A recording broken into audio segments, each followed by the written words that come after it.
In India, it is geographically contained. Certain cities are a bit out of control like Mumbai, but large parts of the country is completely free from it.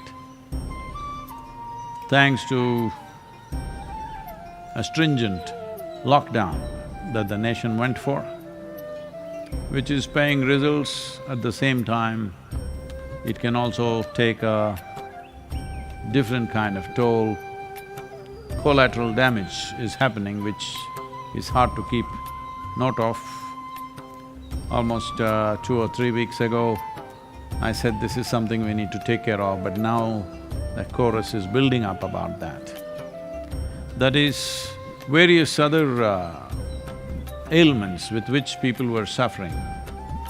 There are people who need dialysis, there are people who need chemo treatment which cannot be postponed. And for cancer, for cardiac ailments, for various surgeries, renal problems, all these people are not getting the necessary attention that they must get, unfortunately, because everything is focused towards the virus right now. So it is taking a certain amount of collateral damage. We ourselves here at the yoga center have paid a price today. A very iconic life that lived here with us. Bhairava, the wonderful bull who was with us for many years now, today passed away.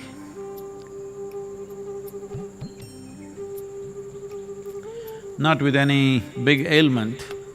A few days ago, he had a small fracture in his ankle. And because there was no surgery to be done, no veterinary hospitals open or what doctors willing to visit, this complicated itself into some kind of something, it developed into something else altogether. And he passed away today morning. I think the images of Bhairava are there on the screen for everybody to see. He was a grand life. He was with us and, well, this is happening all over the world, to people, to animals, to everybody, but everybody's focus is on the virus as it should be, not that we're complaining about it. But these collateral damages can go on increasing as for weeks on end, hospital outpatients are not open.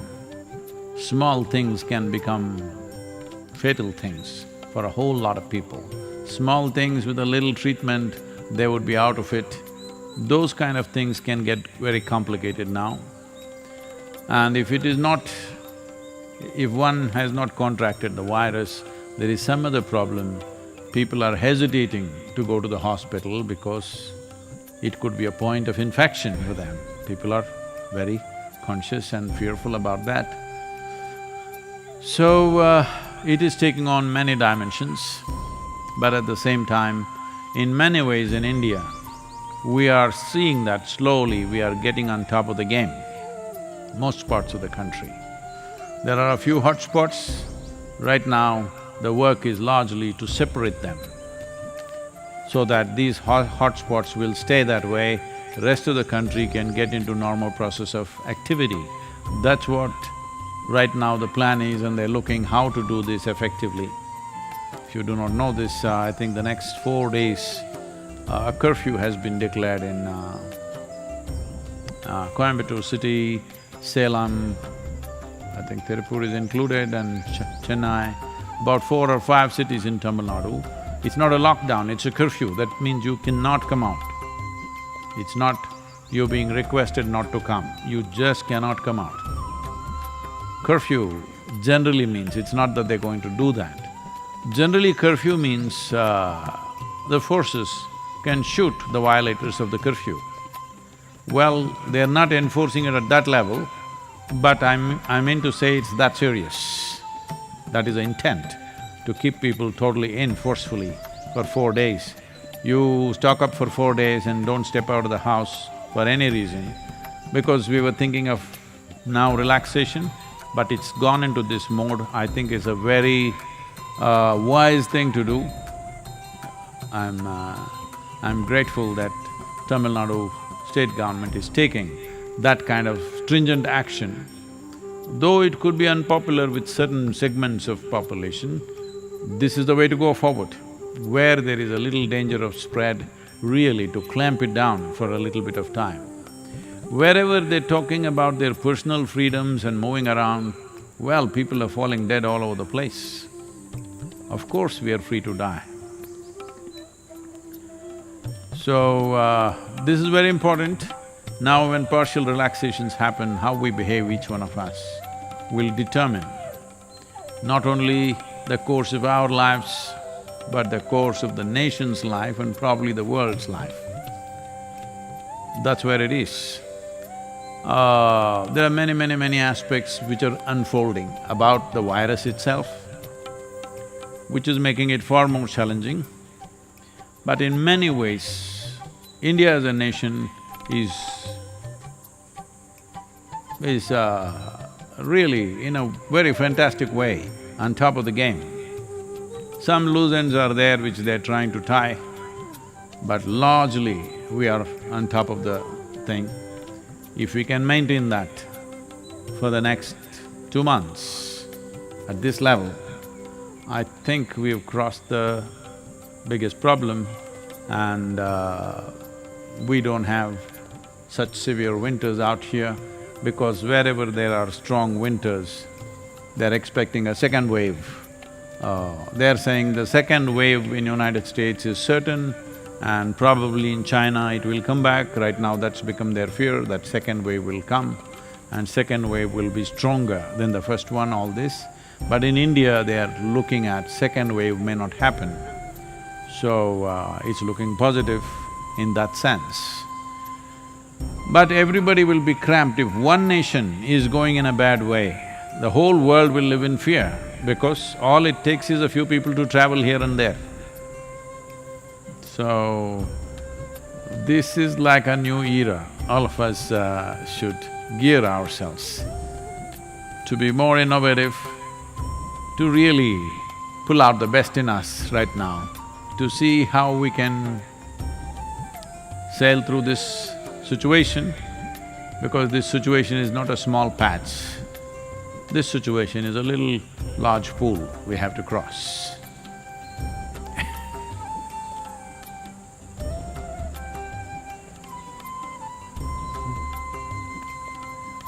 Namaskaram Sadhguru. This is Siddharth from Pune. I have a burning question. Ooh. Can Guru's grace and utter devotion to Shiva dissolve the karma?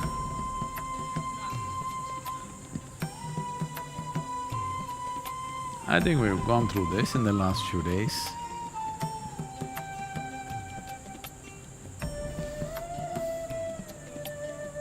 So let us understand these words that you're using. Guru, one word; grace, another word; devotion, another word; Shiva, another word. 4 dynamites. It doesn't take 4 to blast you, 1 will do. Either you have devotion, or you got touched by Shiva, or by the Guru, or the grace, 1 will do, you don't need 4. You're not a cat. If you were a cat, we would have shot you with 9 bullets. Just 1 will do. The problem is, you're hopping from one to another probably. You think it's like playing a piano. Pim, pim, pom, pom is happening every day. One day, one thing, it doesn't work like that. One of these things are enough. Will this happen? Will that happen? If I do this, that will happen, this will happen. This is coming from a certain mindset. You're asking me if devotion to Shiva will liberate me. If I say yes, then today you're going to go home and become devout. You think it's possible to do that?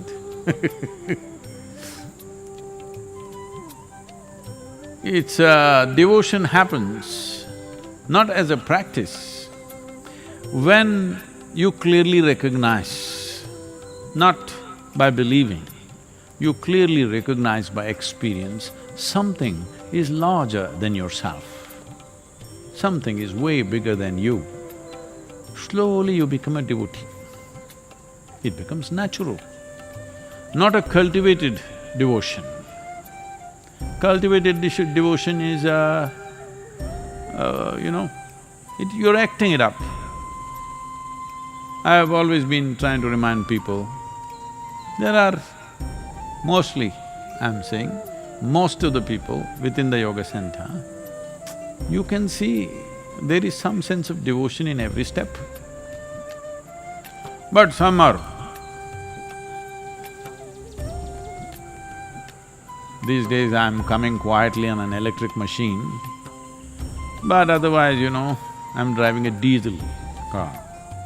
It is not very quiet. Even if I'm driving right behind them, going, because they hear some car, but they go. Then somebody say, hey, Sadhguru, Sadhguru.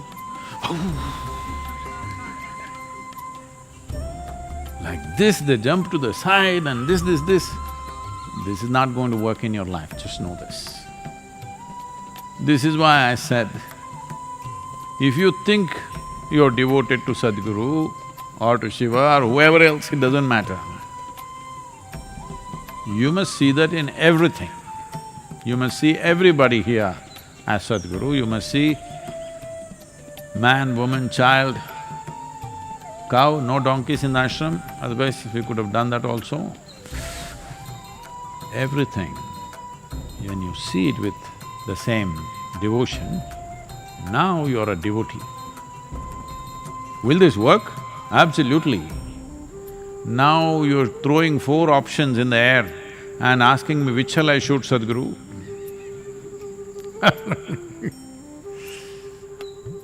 See, a man went to an ophthalmologist, and after checking up the eyes, the doctor writing a prescription. So the man said, Doctor, once I get my glasses, will I be able to read? The doctor said, absolutely, definitely. You will be able to read. The man said, that's really great, all my life I could never read.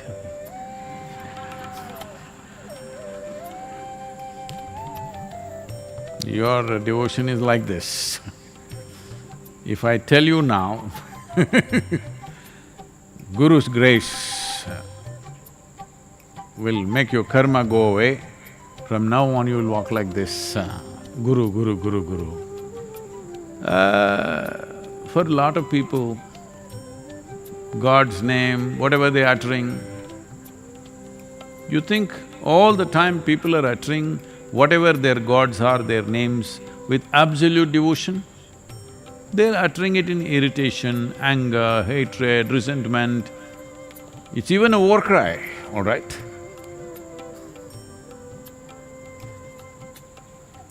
Most of the time, I would say, 98 to 99% of the time, whatever gods people believe in, those gods' names are not uttered in utter devotion. Only 1 or 2% may be uttering. Rest are all uttering it, it's open sesame for them. It's a mantra to get something, that's how you're asking now. Will this, there are 4 items in this. Which bullet shall I pick, Sadhguru, to shoot my karma? Well, this is going to be a big karma. Wanting to shoot Shiva or your Guru is going to be a big karma. It's not going to be releasing you from karma, it is going to be more entangling.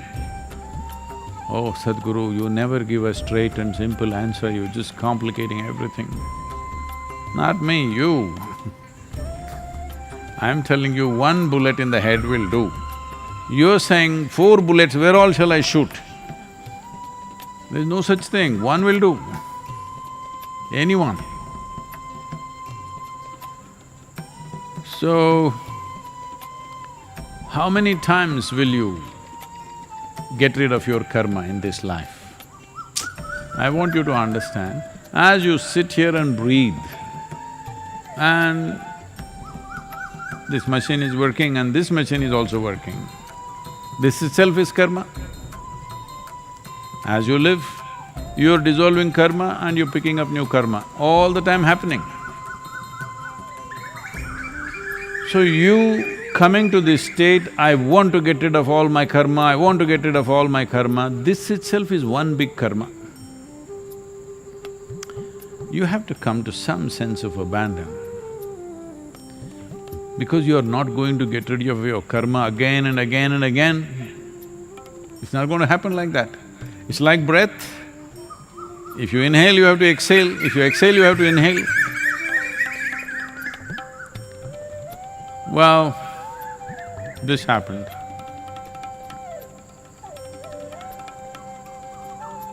Shankaran Pillai for the first time went on a cruise, a large cruise ship, he got into it. First time he is at sea, he's a little nervous about it. However big the boat is, still even in very big ships, people, many of them, puke endlessly. Because anyway it'll wallow a little bit. So he went to the captain and asked. He was a little nervous about the whole thing, because going off into the ocean in a vessel is like a… So he asked the captain or the captain of the ship, he said, a ship of this size, how often does it sink? So the captain looked at him and said, this one, only once.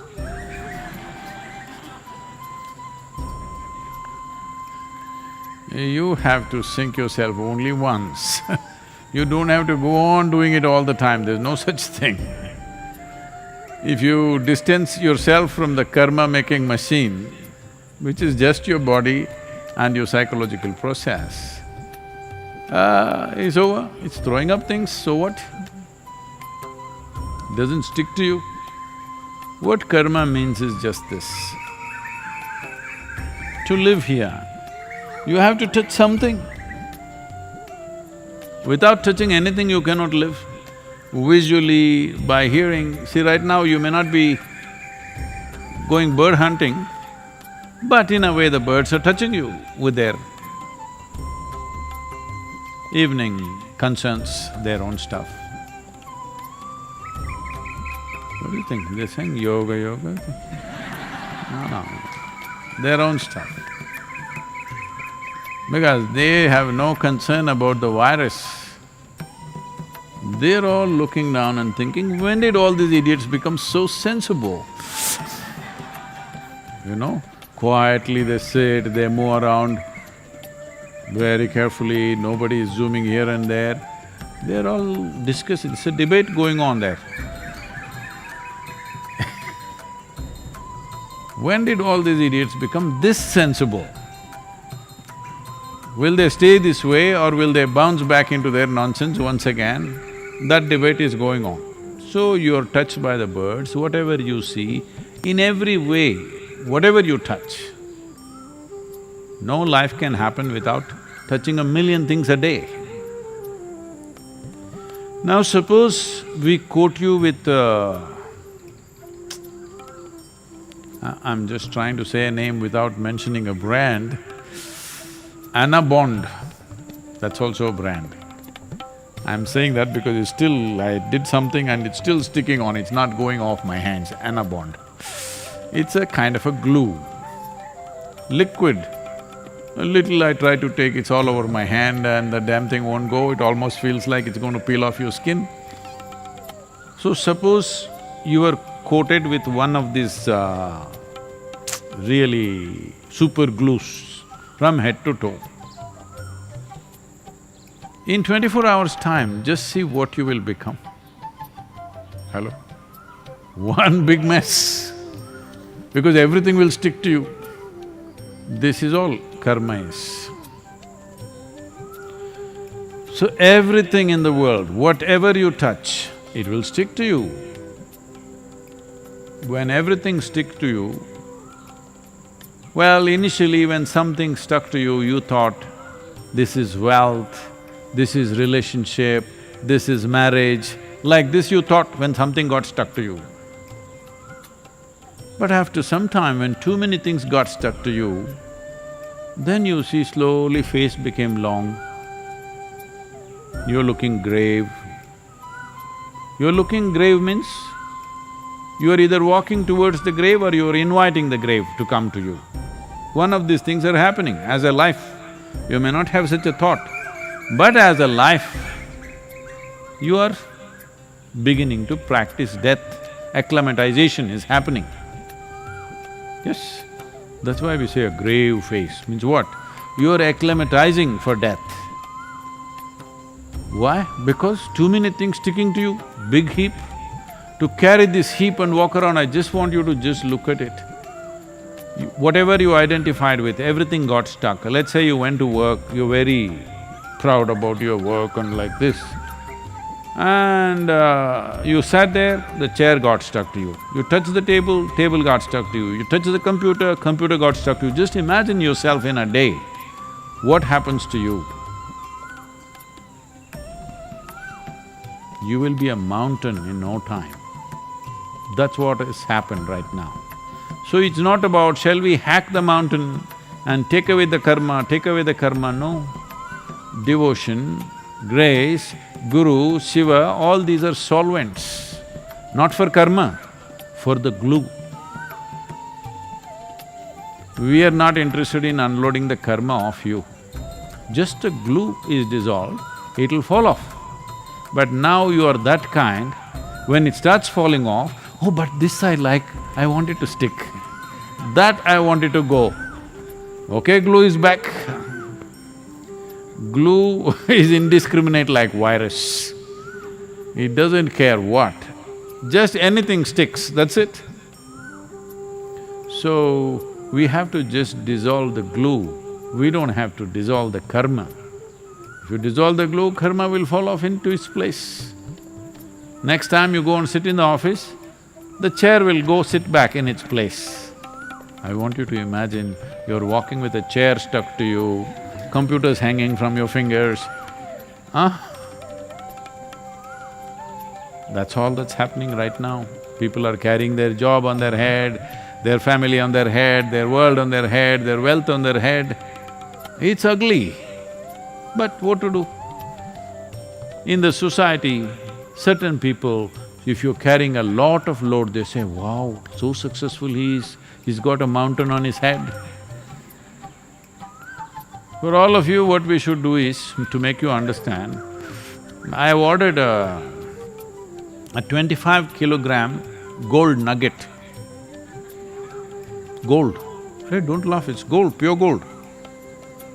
But you must carry it on your head, we'll fix it on your head. 25-kilogram gold nugget. Oh, people will see, what a wealthy man. Walk around and see, you will understand what is the problem of all this. So, don't go about thinking, what will do this, what will do that. All you have to do is just this. If you know how to simply sit here, like you're just born, with the intelligence of an adult, with an adult body which has its own issues, but you can sit here like you're just born. When I say just born, just born, not even eyes open. Because even that little guy, the moment he opens his eyes, meow, he will do. He's got his own stuff. When he's just born, like that if you can sit, simply with an adult body, with an adult intelligence, but not stuck to anything, simply. If you can sit here, that's it. This is what they were holding me to. Sadhguru, you said if you can simply sit with me for a moment, I will liberate you, but now you're going back on your word, 3 days ago they brought it up I said, if you can simply sit with me, you forgetting simply. We sat here. Yes, you sat here, so what? So, to do things little more alert, or little absolute abandon. Alertness means you can come incrementally to it. If it's a question of awareness, you can incrementally grow into it. Not that you're becoming more aware, it's not right. You're becoming more alert. Alert enough that you will notice one day that awareness is the nature of your existence. Another way is to come to absolute abandon, because you spoke about you spoke about devotion, Shiva. This is about total abandon. This you cannot do incrementally. This is a one-time jump. If you have to jump into something in such a way, you must be either crazy or absolutely fearless, because there are no such people absolutely fearless, you must be crazy. Otherwise, you will not come out clean. Because even to, people in the ashram, there is not so much of a problem. Men can shave once in 5 days, 6 days, or once in a month, different people at different stages. I'm little liberated. But if you want a clean shave, even that, you have to do many things. This happened in Tennessee. A man went to the barber and said,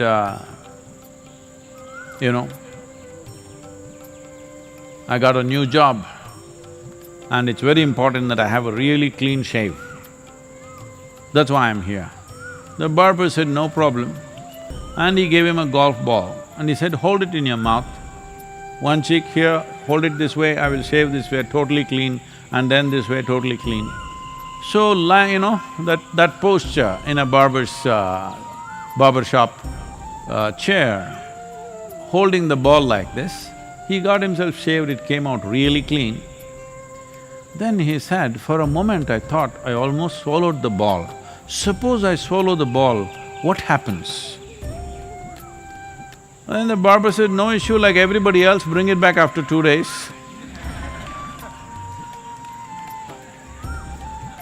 This is karma. Keeps rotating. You're recycling the same nonsense, how long will you do it? One golf ball is enough to shave 100 people. So, this is happening not because of the activity, not because of the people, not because of the world, not because of the virus. This is happening because you're coated with glue. So, the 4 solvents you mentioned, any one of them is fine. Dip yourself absolutely, either in devotion or in grace or in Guru or in Shiva, just dip yourself absolutely any one of them. Solvent will go away. After that, what is karma? There's no such thing.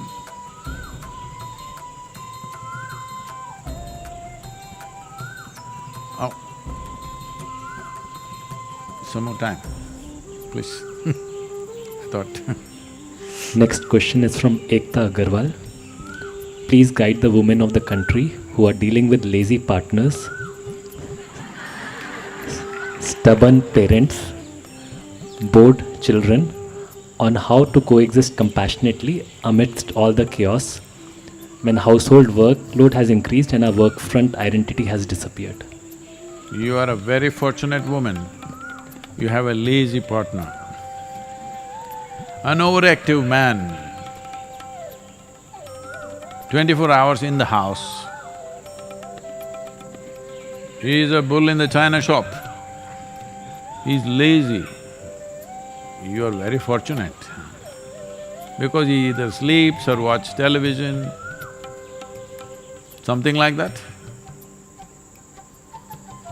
If he was overactive, a whole lot of trouble. No, your idea of being a more active partner is that he will come into the kitchen and wash dishes and sweep the floor and… there are some very nice men like that, but most men are not like that. I am not saying washing dishes is a woman's job, cleaning the house is a woman's job. No, but man doesn't mind living dirty.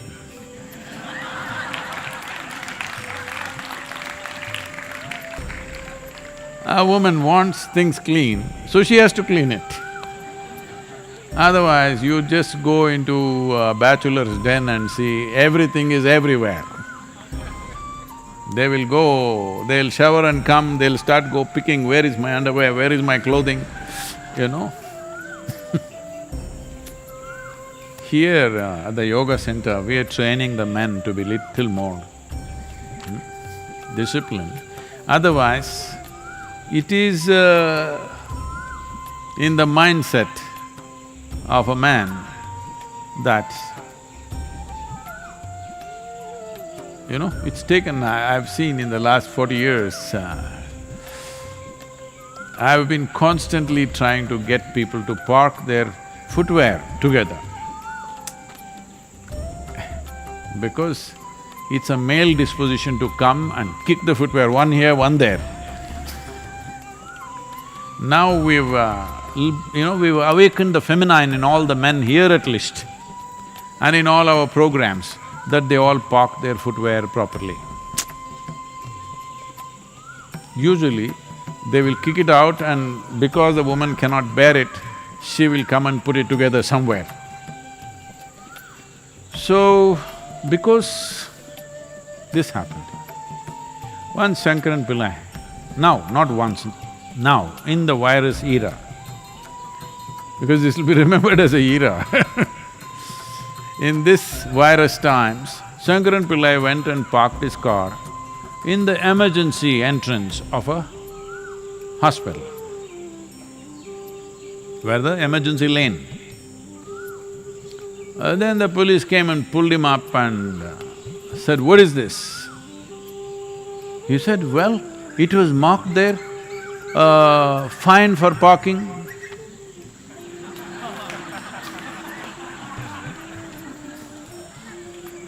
So that is how he understands. Fine for parking means fine for parking.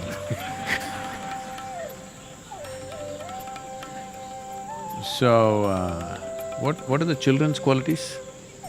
Stubborn parents and bored children. Oh, okay.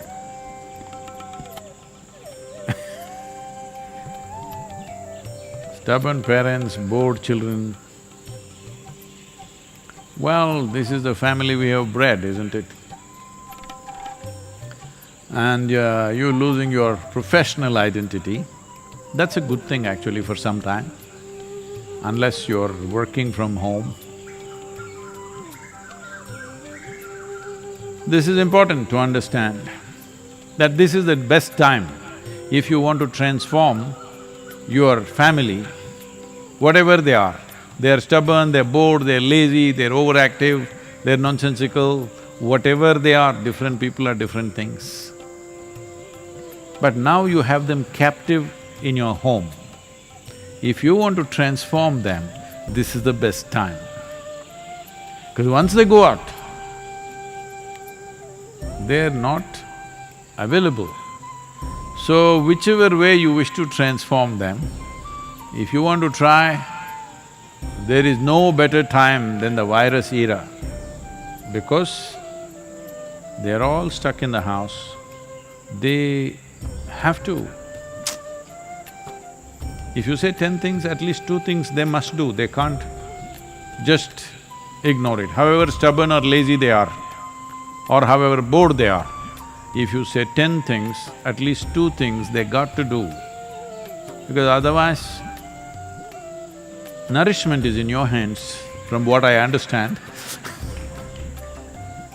From the way you're describing, obviously they are not… none of them are cooking. You are the one, so nourishment is in your hands, so very easily you can. All you have to do is, dinner time, maybe today it's too late, you already cooked. Tomorrow, breakfast time, ask everybody to whatever time, they will… that one thing they'll demand, they will not be lazy about it. So breakfast time everybody arrives, you also sit down, if necessary, say asatoma, sadgamaya, or sing a song if you want, if you know how to sing, but no breakfast. Well, we're all happy and together, what does it matter? Breakfast or no breakfast, what does it matter? You give them a talk, how it doesn't matter after all. We're all together. Family is about being together, not about washing dishes, cleaning the house. This is not what family is about. Family is about being together and blowing kisses at each other. Then they will all understand, family means you have to wash your dishes, you have to clean the floor, you have to take the cobwebs out, you have to go put the garbage out. This is what arrangement of family means. In all this, with garbage bag in your hand, if you can also blow a kiss, you're doing great. But if you cannot, just do that because that is the first aspect of the family. It's an organization.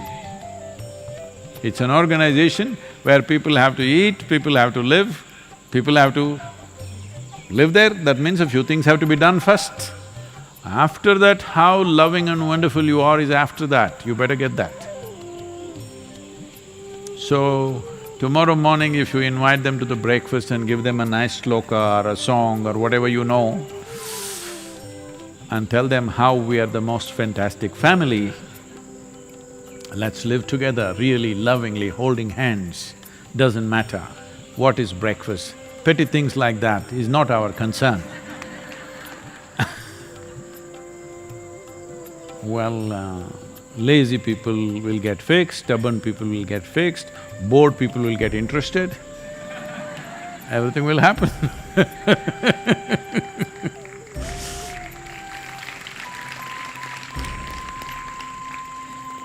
Don't think family means a big love affair. No, it's a lot of management. You can manage lovingly, that's a different matter. But lots of management. Otherwise, no relationships will endure without sensible management of situations. Very important.